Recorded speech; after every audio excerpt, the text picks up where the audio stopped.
For too long, women have not been heard or believed. You told the world that time's up on violence.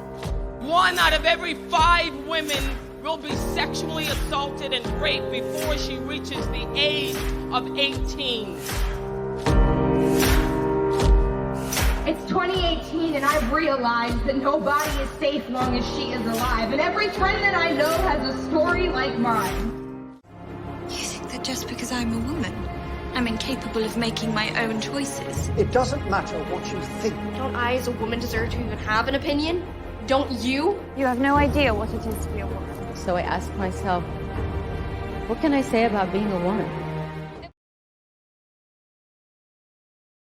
Hi, my name is DAmini and this is Her. Women have a big impact on our lives, especially as we're growing up. They're our mothers, our grandmothers, our sisters, our aunts, our cousins, our partners, and so on. Women have the power to create nations. They help shape the world, our societies, and communities. Women are amazing. They are innovators, trailblazers, creators, and dreamers. In this series, Her, I will interview a dozen inspiring and influential women from different backgrounds. Are you ready to meet her? Let's go!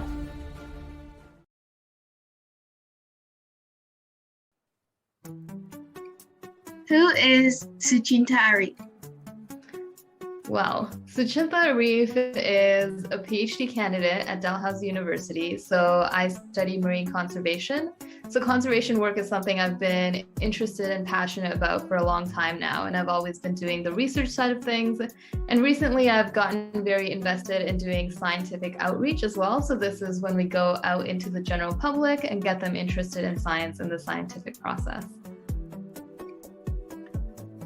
What are some defining moments in a girl's life? What was the most defining moment in your life? I feel like there was a lot of defining moments. I've had a very varied life. I would think when I was younger, I had very low self-worth and I was kind of confused as to who I was or what my direction was. So I was often looking at what the world was telling me and kind of just defaulting along. And right before I went into university is when I really took some time to reflect on who I am and where I want to go. And that's when I decided out of nowhere, I had no plans for this, but I decided I'm going into biology. And I didn't even have any of my science prerequisites, so I really had to catch up last minute. But all of those decisions, they came from myself. When I told my friends and my family at the time, they were pretty surprised and they were like, are you sure you want to do that? I don't know if that makes any sense. So I didn't really have any external support. And also my environment wasn't necessarily telling me that as a girl I could go into science and succeed either. So that's something that came from very deep inside of me. And I think that was a very defining moment that kind of paved the way for the rest of my career and trajectory in life.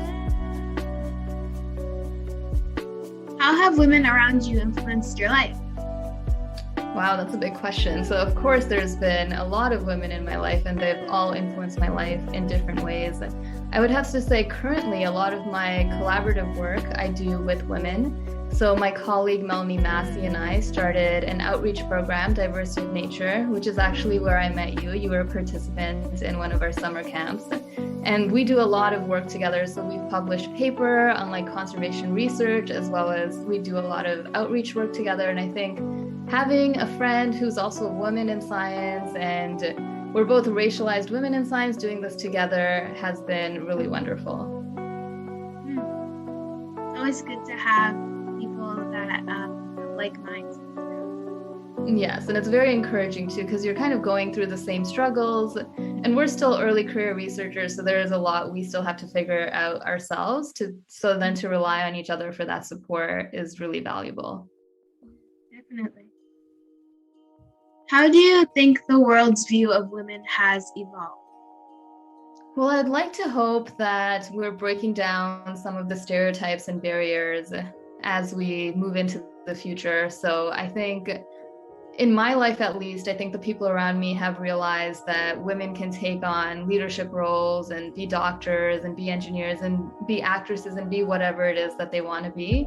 And I hope that's not just limited to the people in life. I think like broadly, we're all realizing that, of course, women are varied, they're diverse, and they can do anything that a man can do, if not more. What do you believe can be done to address gender stereotypes? Well, I think it's an overarching problem. So I think there's a lot of different things that can be done. It's as simple as talking to your own family, if you see that happening in like a family conversation over dinner, to kind of more systemic changes that needs to happen through policy and in the workplace. Why do you think it's important to celebrate International Women's Day? Personally, I think it's good to reflect and kind of celebrate all of the history and all of the accomplishments of past women who've had it much harder than I did and who put in that work to get me to where I am today. And also to kind of look out for one another now. There are, of course, lots of women that are less privileged than me right now, and we still have a lot of work to do to get to a more equitable place in the future. What does the 2022 IWD theme, #BreakTheBias, mean to you? I think it means what it's saying. Like, we have to break that bias. We have to recognize internally that, you know, as a woman, there's not one defined role we're supposed to follow or this certain way of being. We can be whatever it is that we are. And that might very well be that defined role that society wants, or it might be very divergent from that.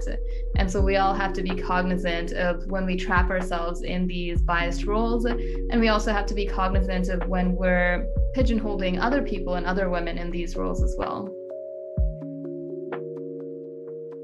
How can we include more racialized women in leadership roles? Yeah, that's an interesting question. I think the main thing we can do is listen to racialized women and their communities and their needs, and then give them the space to lead.